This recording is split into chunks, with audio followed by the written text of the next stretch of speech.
parler d'un thème, les très lourdes conséquences du péché. Il faut noter ça comme ça. Les très lourdes conséquences du péché. Verset de base. Mais permettez-moi d'introduire cela avec un verset. 1 Corinthiens 10, verset 11. 1 Corinthiens 10, verset 11, il est écrit, c'est Paul qui écrit, ces choses leur sont arrivées pour nous servir d'exemple. Elles ont été écrites pour notre instruction. Les choses qui nous arrivent se sont produites avec les premières générations des humains.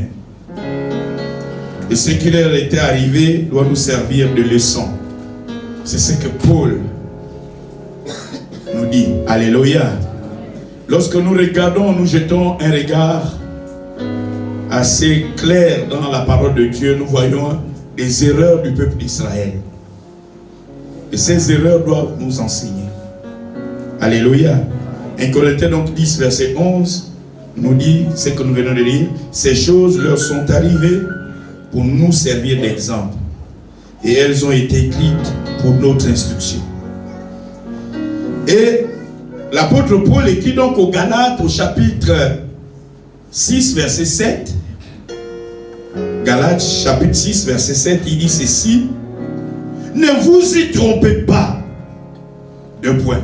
Il va expliquer pourquoi. Ne vous y trompez pas. Galates 6, verset 7. On ne se moque pas de Dieu. Ce qu'un homme aura sémé, il le moissonnera. En réalité et en vérité, nous sommes nous-mêmes les causes de nos malheurs. Alléluia. Nous sommes les causes de nos malheurs. Tout ce qui nous arrive nous vient à cause de nous-mêmes. Nous sommes les causes de nos malheurs. Ce que nous créons aujourd'hui, ce que nous créer aujourd'hui, c'est ce qui va nous délivrer ou va nous condamner, va nous détruire demain. Nous allons donc étudier le cas d'une personne choisie, aimée par Dieu, mais qui a été à l'origine de tous ces malheurs, le roi David. Notre texte de base, 2 Samuel chapitre 12, versets 1 à 12. Et donc c'est le premier cas, donc c'est le cas plutôt d'une personne choisie, aimée par Dieu, mais qui a été à l'origine de tous ces malheurs, le roi David. On va écouter la lecture. Je lis la parole de Dieu dans 2 Samuel 12, de 1 à 12, version 8 secondes. L'Éternel envoya Nathan vers David. Et Nathan vint à lui et lui dit, il y avait dans une ville 2 hommes, l'un riche et l'autre pauvre. Le riche avait des brebis et des bœufs en très grand nombre. Le pauvre n'avait rien du tout qu'une petite brebis qu'il avait achetée. Il la nourrissait et elle grandissait chez lui avec ses enfants. Elle mangeait de son pain, buvait dans sa soupe, dans sa coupe, dormait sur son sein, et il la regardait comme sa fille. Verset 4. Un voyageur arriva chez l'homme riche. Et le riche n'a pas voulu toucher à ses brebis ou à ses bœufs pour préparer un repas au voyageur qui était venu chez lui. Il a pris la brebis du pauvre et l'a apprêtée pour l'homme qui était venu chez lui. Verset 5. La colère de David s'enflamma violemment contre cet homme et il dit à Nathan, l'Éternel est vivant. L'homme qui a fait cela mérite la mort. Et il rendra 4 brebis pour avoir commis cette action et pour avoir été sans pitié. Verset 7. Et Nathan dit à David, tu es cet homme-là. Ainsi parle l'Éternel, le Dieu d'Israël. Je t'ai oint pour roi sur Israël et je t'ai délivré de la main de Saül. Verset 8. Je t'ai mis en possession de la maison de ton maître. J'ai placé dans ton sein les femmes de ton maître. Et je t'ai donné la maison d'Israël et de Juda. Et si cela eût été peu, j'y aurais encore ajouté. Pourquoi donc as-tu méprisé la parole de l'Éternel en faisant ce qui est mal à ses yeux? Tu as frappé de l'épée Uri, le Héthien. Tu as pris sa femme pour en faire ta femme. Et lui, tu l'as tué par l'épée des fils d'Ammon. Verset 10. Maintenant, l'épée ne s'éloignera jamais de ta maison. Parce que tu m'as méprisé. Et parce que tu as pris la femme d'Uri, le Héthien, pour en faire ta femme. Verset 11. Ainsi parle l'Éternel. Voici, je vais faire sortir de ta maison le malheur contre toi, et je vais prendre sous tes yeux très pauvres femmes pour les donner à un autre qui couchera avec elles à la vue de ce soleil. Verset 12 enfin. Car tu as agi en secret, et moi je ferai cela en présence de tout Israël et à la face du soleil. Amen. Amen. Alléluia. L'histoire de David fait peur. Un homme aimé de Dieu, choisi par lui-même, mais qui va connaître l'hécatombe. Dans ce passage, donc, il est question du péché de David, qui va entraîner des conséquences très lourdes dans la vie de David et de sa famille.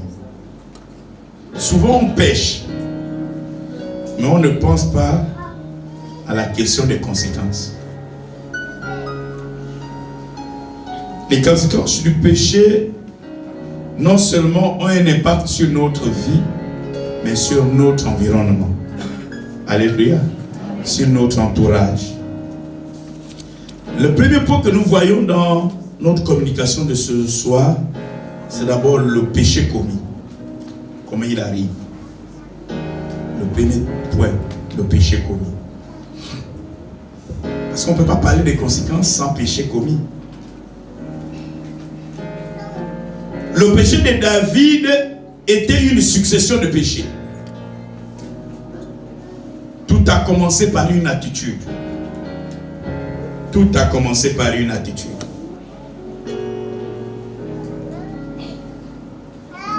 Cette attitude n'était pas déjà le péché, mais c'est l'attitude qui a poussé David à pécher. Et l'attitude là, c'est l'oisiveté.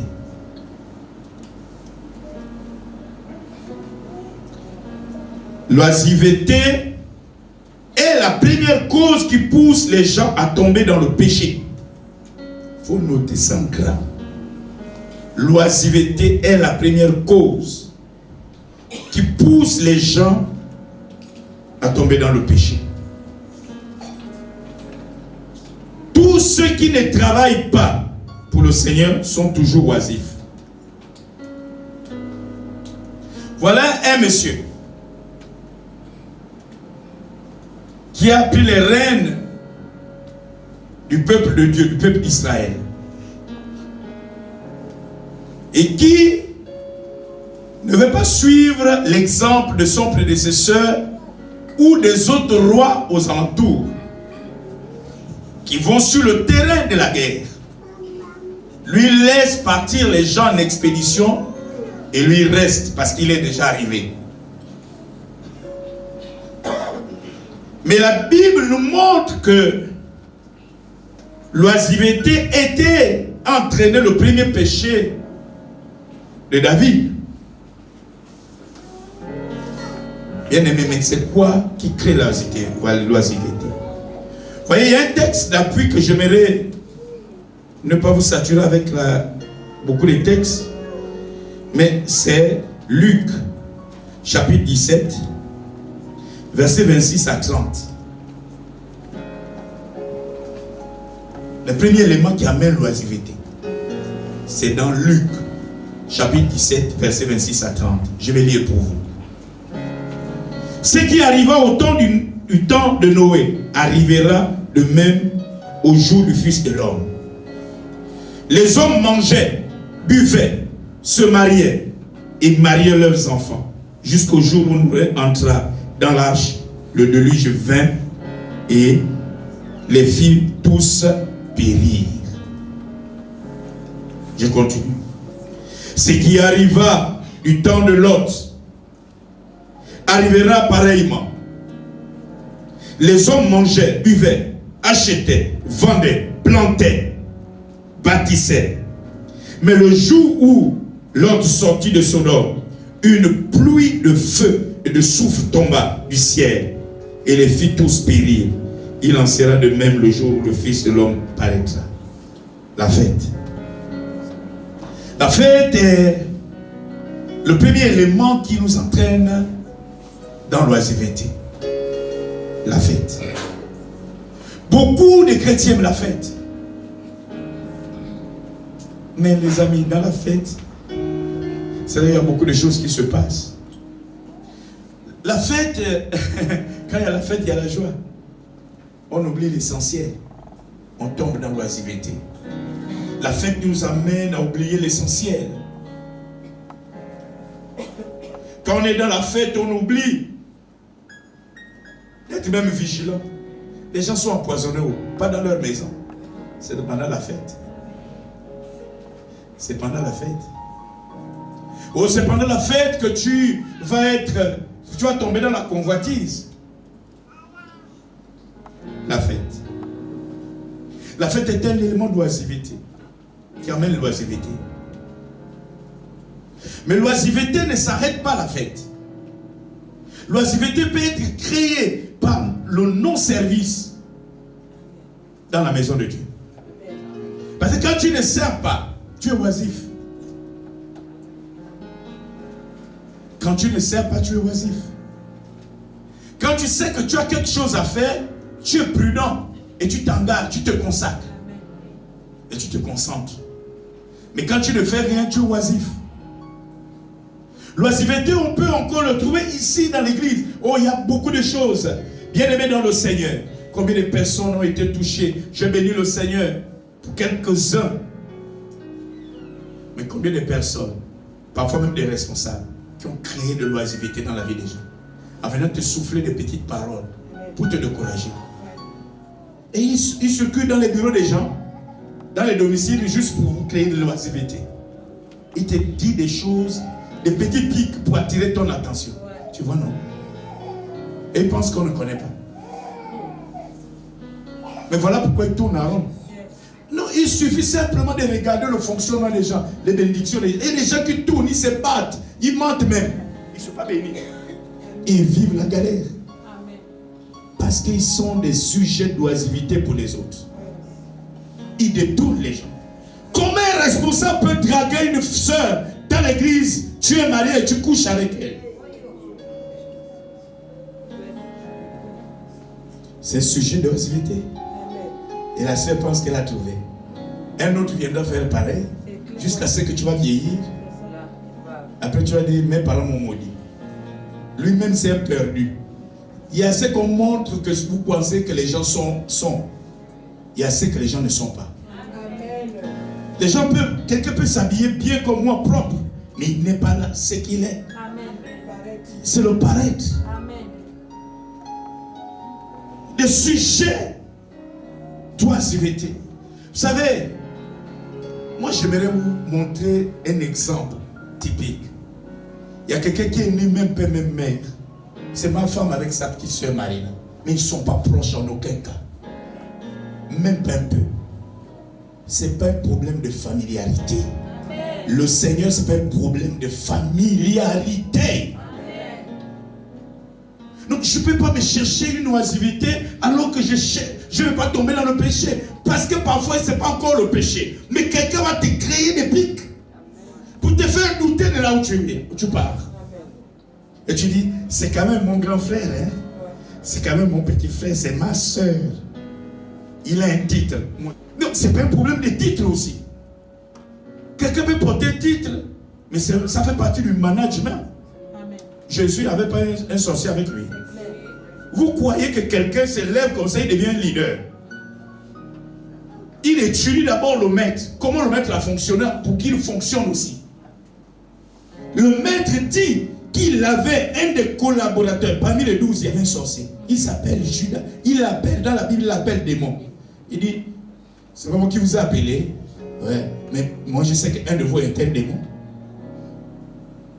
Waouh. Ne confondons pas le management et dit que quelqu'un est aveuglé. Parce que dans le management, la personne pense que la personne peut se repentir. On donne toujours on met dans le bénéfice du doute, quoi. Peut-être la personne peut se repentir, peut abandonner la mauvaise voie. Tu essaies de montrer l'amour. Alléluia. L'oisiveté fait tomber beaucoup de gens dans le péché. Le début n'est pas d'abord le péché. Le début est toujours l'oisiveté. C'est l'oisiveté qui entraîne maintenant vers le péché. Parce que vous imaginez, quelqu'un qui est en train de servir, qui ne suit pas les vents là, les pics là. Parfois, il y a des champions. Regardez vous-même, ça me dérange. Comment un responsable, tu viens à l'église et tu suis les films sur WhatsApp, on prêche. Le nouveau qui arrive là, quand on te dit, diacre tel, viens prier. Celui qui t'assire, c'est diacre. L'église, c'est façon. Le nouveau là va partir parce qu'il pense que c'est le désordre. Non, si tu viens pour la première fois, maman, papa, ne sois pas scandalisé. Ça sont les ennemis, ils sont versés dans toutes les églises du monde. Leur rôle, c'est d'empêcher les nouveaux à rentrer dans la bergerie. Parce qu'ils sont toujours là, en train de bloquer les nouveaux, en train de créer la distraction. Ils ne sont pas spirituels. Ils sont toujours dans les éléments sociaux. Mais spirituels, ça fuit. Il faut faire attention. L'autre élément commun, c'est le Seigneur. Son centre d'intérêt, merci chérie. Si on n'a plus de centre d'intérêt, mais c'est comme d'autres, non? On se croise, ils étaient là. On n'a plus le même centre d'intérêt. Bonjour, je n'ai plus autre chose à te dire. Tout est fini. Quand vous me voyez attaché à un moment avec quelqu'un, c'est qu'on est en train d'aller dans la même direction. Quand vous observez que je me détache, il faut dire que là, il y a un problème. Hein? Parce que je ne fais pas des choses pour le plaisir. Tu peux m'amener même 1 milliard. Je vais te regarder. Je dis merci, que Dieu te bénisse. Tu ne vas pas me gagner. Parce que je me souviens, Dieu nous a parlé. Les gens viendront vers vous avec les finances. Dieu nous a dit ça. Les gens viendront avec vous avec l'esprit de serviabilité, la disponibilité. Les gens viendront avec vous avec la pitié. Donc moi je vais tomber dedans. Moi je te regarde. Je te regarde. Je te montre. Je te quête. Et tu dis, c'est ma boule, il ne connaît pas parce qu'il a toujours le sourire. Tu te trompes. Alléluia. L'oisiveté. C'est ce qui amène le péché. Parce que quand tu es oisif, tu es déconnecté. Tu n'as plus les réflexes. Parce que la première chose qu'un sorcier fait, c'est de créer la loisiveté. Il veut te couper de Dieu. Il veut d'abord te couper. Il ne peut pas te mettre déjà dans le péché. Non. Il te coupe d'abord. Il faut que tu sois coupé totalement. Quand tu es totalement coupé, il te livre. C'est ça David. David était là. Comme un roi. Lisez bien le texte, vous allez voir jusqu'au bout. Lisez son histoire. Le soir, on se réveille de son lit. Il se réveille de son lit. Wow! L'après-midi. Il est au balcon. Il quitte comme ça une femme qui se lave. C'est d'abord l'oisiveté qui a amené ça. Premier péché, la convoitise. Parce que la loisiveté, ce n'est pas le péché, c'est la première cause. Vous êtes en train de me suivre, non? Maintenant, on est dans le premier péché, c'est la convoitise. La convoitise est toujours le premier péché dans tout. Regardez, Pierre l'écrit cela. C'est Jacques, je crois. Il dit que l'homme est amorcé, on ne tombe pas, d'abord la convoitise. Après, quand la convoitise, tu amorces la convoitise, ça devient péché. N'est-ce pas? Voilà pourquoi il faut être délivré. Quand tu arrives, une belle chaussure, oui. Ça commence comme ça. Ça, c'est le premier péché. Parce que le premier péché va te pousser à aller ailleurs, à faire beaucoup de choses.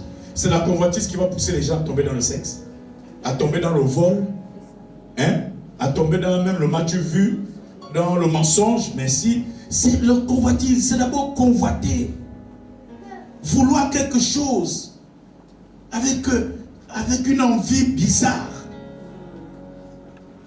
La convoitise, premier péché de David, et ça peut être le premier péché de tout le monde. Et la convoitise va amener quoi? L'impudicité, l'adultère. Et vont suivre les autres péchés, la ruse et le meurtre. Parce qu'il va convoiter. Bathsheba est en train de se laver, toute nue, jolie femme. Tu devais être sur le terrain de la guerre. Tu es dans l'oisiveté. Tu circules dans ton balcon. Tu sens qu'il n'y a même pas les gardes. Il a dit aux gardes, reste en bas. Il est en haut. C'est un patron. Il guette comme ça une femme en train de se laver, toute jolie. Premier péché. Deuxième péché, il est tombé avec Bathsheba, n'est-ce pas? Oui. Troisième péché, il a créé une ruse pour tuer le mari de l'homme là, de la femme là. Uri. Pour prendre la femme. Voilà comment on tombe dans le péché. Le péché commun ne vient pas comme ça. Alléluia. Le deuxième point que nous voyons, ce sont les conséquences du péché. Le péché de David avait entraîné de lourdes conséquences dans sa vie et celle de sa famille. Des lourdes conséquences. La première conséquence, c'est la mort de son enfant. Quand je regarde souvent le péché de David, j'ai peur. Il ne faut pas pécher, les amis. Il faut penser à sa progéniture. Quand on pêche, il y a des dégâts. On pense que c'est sous silencieux. Ça finit par se faire voir plus tard. La mort de son enfant, c'est la première conséquence. La deuxième conséquence, l'inceste entre ses propres enfants. Oui. Ils ont couché, l'inceste. Le fils a couché, le garçon a couché avec sa soeur. Mais Dieu avait déjà dit ça, non? Par la bouche de Nathan. Hein? Pas jouer avec le péché. Ça a de très lourdes conséquences. Il a tué et il va vivre la tuerie aussi chez lui. L'inceste entre ses propres enfants. La rébellion de son enfant contre lui. L'enfant dit non, je ne veux plus être sous tes ordres. L'enfant voulait tuer son père pour prendre le pouvoir. Oui. Aimer de Dieu, choisir de Dieu, regardez comment il se retrouve. C'est pas fini. Ça, c'est la chose la plus grave que vous avez écoutée dans la lecture. L'humiliation publique créée par son fils en couchant publiquement avec les femmes de son père. Devant tout le monde. Il a couché avec toutes les femmes de son père. Mais Dieu l'avait déjà dit, non? Dans le texte que nous avons lu. Que ce que tu as fait dans le secret, on va te le faire publiquement. Le péché n'est pas un jeu. Le péché a des conséquences très lourdes. Très, très, très lourdes. On peut camoufler le péché, mais il finit par nous détruire. C'est parce que les gens ne veulent pas parler, ils n'aiment pas citer la véritable chose. Ça, c'est le côté où on n'a pas encore marqué le pas dans cette assemblée. Quand on témoigne, on parle toujours des bonnes choses, mais on ne voit pas des choses humiliantes, comme ce que le pasteur Fanny disait la dernière fois. Des choses très humiliantes, très gênantes.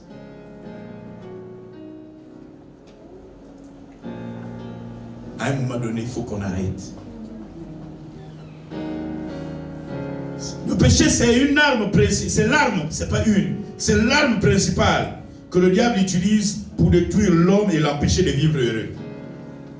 S'il y a une arme que le diable utilise pour empêcher l'homme de vivre heureux et de le détruire, c'est le péché. Mais le péché aussi peut être aussi des sentiments. Parce que lorsque le Seigneur nous avait dit que fais attention avec ton premier fils, tu dis c'est mon enfant, donc je vais faire comment?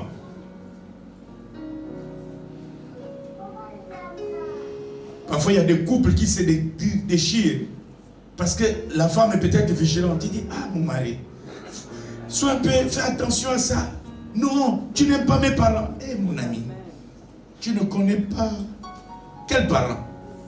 Oui, tu es plus parent que qui? Nous autres là on a connu. Les gens étaient dans ma maison tout le temps parce qu'ils savent que quand il y a mariage, c'est 500 000. Quand il n'y a rien, c'est 300 000 qui va donner. Mais dès que j'ai dit mariage, 30 000, personne ne vient. Ma femme est là, mariage, 30 000. C'est tout. Alléluia. Mariage, c'est 30 000. Parce que ça se prépare, la vie. Amen. La vie de sa progéniture, ça se prépare. On s'est entêté, parfois pour montrer aux gens qu'on est dans la famille, on me respecte. Ouais. Ils s'en foutent de ça. Quand tu seras en location étant retraité, ce sont les premiers à se moquer de toi. Amen. Vérité, papa. Tu serais déjà retraité et le dernier enfant en train de faire les études. Tu dis, ah, faites un peu côté pour qu'on envoie. Ah, on n'a rien. Ça te fait mal parce que tu te racontes que tu avais pris la scolarité de toutes ces personnes que tu avais. Les amis, il faut faire attention, il faut être sage. Alléluia. Amen. Après le deuxième point, les conséquences du péché, on voit maintenant la repentance. Parce qu'il faut donner la possibilité. David était très sensible à l'interpellation du Seigneur par la voix de son serviteur, le prophète Nathan. Donc cette interpellation va pousser David, premièrement, la première chose qu'on fait pour se repentir, c'est reconnaître son péché. Pas dire, mais c'est parce qu'il m'avait dragué. Non, là tu ne reconnais pas ton péché, parce qu'il ne t'a pas violé. Hein? Oh, c'est parce qu'eux, ils m'avaient donné que prends la drogue là, tu vas donner à tel. C'est là où j'ai fumé un peu. C'est quand ils m'ont donné. Mais est-ce qu'ils t'ont forcé? Hein? Reconnaître son péché. Beaucoup n'aiment pas reconnaître. Regardez même quand les gens témoignent, quoi. Je lis entre les lignes. Il ne faut pas suivre l'homme là. Ils n'aiment pas reconnaître leur péché. Ils ont leur côté adamique. Toujours pour c'est les autres. Hein, Adam, c'est comme ça, non? Dieu arrive dans le jardin. Adam, qu'est-ce que c'est pas? C'est pas moi, c'est la femme. La femme, oh, c'est pas moi, c'est le serpent. La nature adamique. Jamais c'est toi, ta faute. Mais tu ne peux pas avancer comme ça.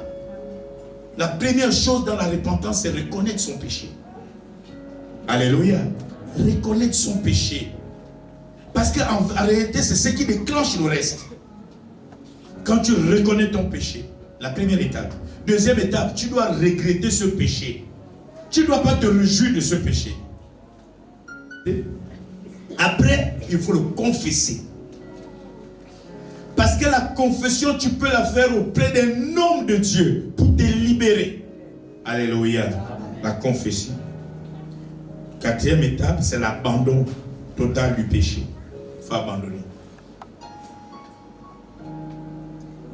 Après, abandonner, il faut maintenant inviter pour que le Seigneur soit le maître de ta vie. Le maître, celui qui dirige désormais ta vie. Celui qui donne le sens à ta vie. Celui qui te contrôle désormais. Tu ne vis que pour lui. Dès que tu as abandonné, tu invites maintenant le Seigneur à contrôler totalement ta vie. Et il y a une dernière étape qui peut être possible. Elle n'est pas facultative, mais on la même facultative à cause des occasions. Parce que la personne peut ne plus être là. C'est la restitution. Savoir restituer. Tu as beaucoup menti, va dire la vérité aux gens. C'est ça la restitution. Hein? Tu as fait du mal aux gens, va dire. Mais c'est ça qu'il faut faire. Hein? C'est ce qui libère les vies. C'est là où les gens sont souvent bloqués. Mais pourquoi les gens n'assument pas ça? Parce qu'il y a souvent la dernière partie là. Il n'a pas restitué. En conclusion, ce soir, le refus de faire une rétrospection sincère de sa vie pendant cette fin d'année est déjà le début annoncé de l'échec de la nouvelle année. Il faut le faire. Regarder au fond. Se séparer de ce qui n'a pas marché, de ce qui est péché. Il faudrait passer par le fait de venir le 30 à la prière ou bien la semaine prochaine pour faire la délivrance. Les gens confondent la délivrance. On ne fait pas la délivrance à quelqu'un qui est dans le péché. C'est rendre un mauvais service. Je vais terminer par là. C'est écrit dans la Bible. On chasse des démons aux personnes qui ont donné leur vie au Seigneur et qui marchent dans la sanctification. Parce que Matthieu 12 est clair, 43 à 45. Lorsqu'on va chasser un démon, le démon là part, le démon de célibat là part. Vous me suivez? Amen.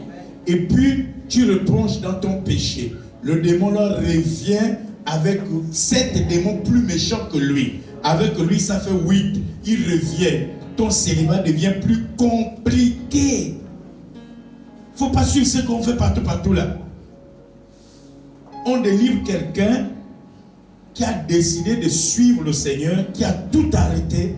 Là, quand les démons, quand on va les chasser, ils partent pour toujours. Ils ne reviendront plus. Alléluia. Ce qui compte, c'est d'abord accepter le Seigneur. Tout enlever, tout décider. C'est une décision qui se prend. Une décision, ça se prend. On peut prendre une décision forte que j'arrête.